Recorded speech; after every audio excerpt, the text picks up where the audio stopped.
in Michigan, Bay, Genesee, Huron, Lapeer, Lenawee, Livingston, Macomb, Midland, Monroe, Oakland, Saginaw, Sanilac, Shiawassee, St. Clair, Tuscola, Washtenaw, and Wayne.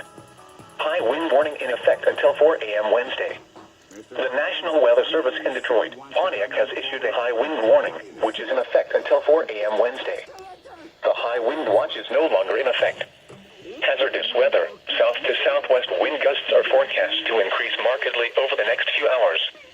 Wind gusts will potentially approach 60 miles per hour, especially in the Detroit metropolitan area. The greatest potential for severe winds will be between 4 p.m. and 10 p.m. A lower potential for high-end wind gusts will then exist through the remainder of the night as a cold front moves through the area.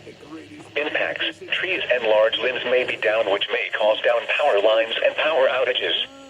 Travel will become hazardous, especially for high-profile vehicles. A high wind warning means a hazardous high wind event is expected or occurring. Sustained wind speeds of at least 40 miles per hour or gusts of 58 miles per hour or more can lead to property damage.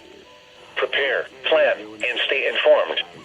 Visit www.weather.gov/DTX/weather_preparedness.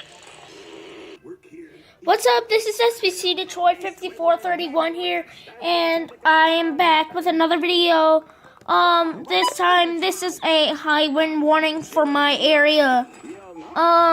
It's supposed to be expected by now, up to 60 miles an hour. I haven't gotten a high wind warning since 2012, and it's been a long time since I've had a high wind warning, and good to have you back, WR100.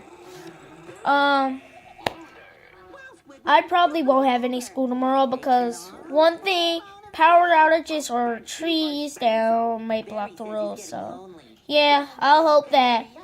Alright, bye guys.